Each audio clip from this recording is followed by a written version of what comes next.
शोभाशाली जी, आपका स्वागत है। वृंदावन में गोवर्धन पर्वत का महत्व। इस पृथ्वी पर वृंदावन के समान कीर्तिवर्धक दूसरा कोई स्थान नहीं है।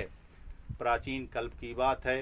वृंदावन में गोवर्धन नाम के एक द्विज ने बड़ी भारी तपस्या की। देवताओं के स्वामी अविनाशी भगवान विष्णु अपनी लीला भूमि में उस ब्राह्मण को वर देने के लिए गए। भगवान की झांकी देख ब्राह्मण पृथ्वी पर दंड की भांति लेटकर भगवान को साष्टांग प्रणाम किया।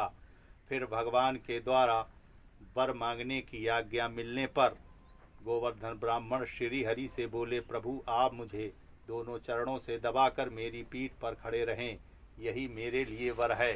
गोवर्धन का यह वचन सुनकर भगवान ने बार बार इस पर विचार किया, फिर उसकी पीठ पर चढ़कर खड़े हो गए।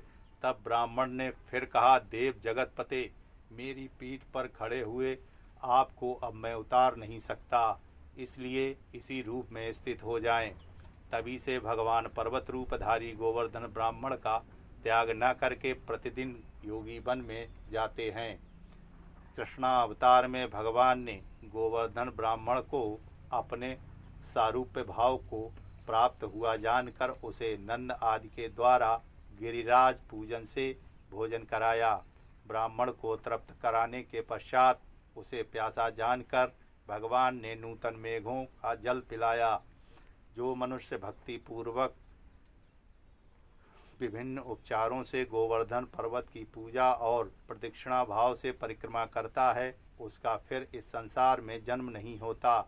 भगवान के निवास से गोवर्धन पर्वत परम पवित्र हो गया है। बहुत बहुत धन्यवाद।